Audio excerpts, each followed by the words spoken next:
بسم الله الرحمن الرحيم. طالبات الصف التاسع، أهلا بكم في فيديو جديد من فيديوهات البرمجة.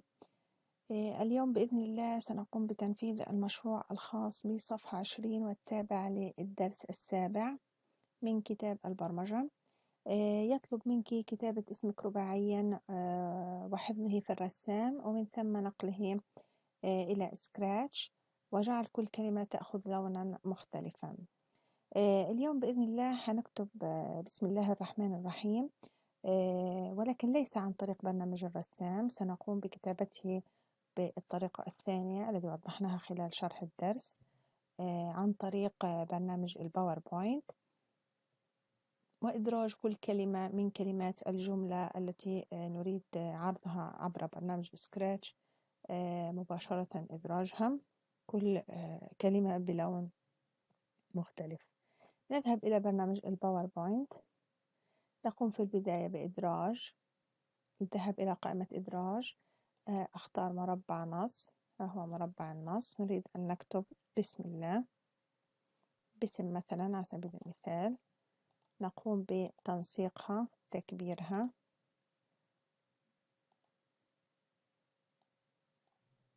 تغيير اللون. مثلا نبدأ مثلا بهذا اللون على سبيل المثال. إذا أردنا تكبيرها أكبر من ذلك لا بأس. ننقل بعد تنسيقها بزر الماوس الأيمن ونقوم بحفظها كصورة. مثلا نقول أنها الصورة رقم 1 من نوع PNG على سطح المكتب ونحفظ. نقوم بنسخها ثم لصقها مرة أخرى وتغيير الكلمة لتصبح الله. الآن هي بنفس الحجم، ولكن نريد أن نغير اللون مثلا. نقوم بعد ذلك بحفظها كصورة رقم 2 PNG وعلى سطح المكتب حفظ. نقوم بالنسخ مرة أخرى، لصق. نقول الرحمن.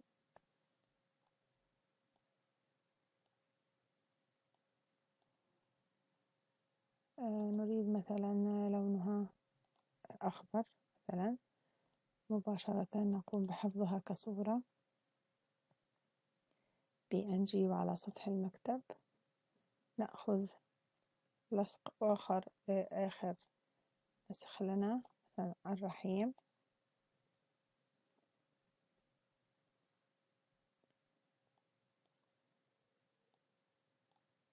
نقوم بتغيير اللون فقط، مثلا باللون كحلي. نقوم بحفظها كصورة أيضا، صورة 4 على سطح المكتب PNG. لنفترض أن هذا الاسم أو العنوان أو المراد كتابته أو تحميله على سكراتش. نذهب إلى برنامج سكراتش. لدينا كائن القط، نقوم بحذفه. نقوم إذا أردنا إدراج أي كائن من الكائنات الموجودة في مكتبة الكائنات مباشرة من هذا الرمز، لكن إذا أردنا أن نقوم برفع كائن من ملف على جهاز الحاسوب، نقوم بالنقر على هذا الملف، رفع كائن من ملف.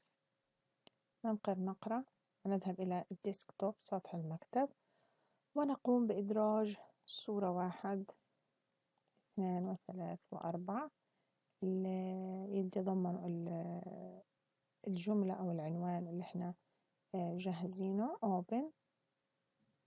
سيقوم بإدراج ماذا؟ سيقوم بإدراج باسم الله الرحمن الرحيم، ولكن ما نرى كل صورة أدرجت ككائن. كل صورة طبعا حجمها كبير، ونحن نريد مثلا أن نقوم بوضعه مثلا في أعلى المنصة. نقوم بأخذ كائن، الذهاب إلى قائمة المظاهر. ها هو الكائن الأول. نذهب إلى تحويل الصورة إلى نقطية، نحدد ثم نقوم بالتصغير. نأخذ الكائن الآخر، تحويل إلى شعاع عفوا، ثم نقوم بالتصغير. بما يتناسب مع الكلمة الأولى. نقوم بالذهاب إلى الكائن الثاني، التحويل إلى شعاعي، نحدد ثم نقوم بالتصغير، طبعا كبيرة، نصغر، تصغير مرة أخرى، نكبرها قليلا، نأخذ الكائن الآخر، نقوم بالتحديد ثم نصغر مرة أخرى. إذا أردنا أن نصغر قليلا، طبعا يمكن استخدام طريقة أخرى غير طريقة المظاهر بالضغط على التكبير أو التصغير. الأيقونات الموجودة في الأعلى تصغير، ننقر عليه يصغر قليلا، ننقل عليه مرة أخرى يقوم بالتصغير ووضعه في المكان المناسب إذا كانت الجملة في الأعلى أو في المنتصف أو في الأسفل. هذه أبسط طريقة كتابة عنوان أو فقرة أو اسمك يلزم أثناء تصميم أي برنامج عن طريق سكراتش، تصميم الكلمة أو الجملة عبر برنامج الباوربوينت، حفظها كصورة ثم إدراجها ككائن داخل برنامج سكراتش. إلى هنا هذا درسنا. شكرا لكم لحسن استماعكم. السلام عليكم ورحمة الله وبركاته.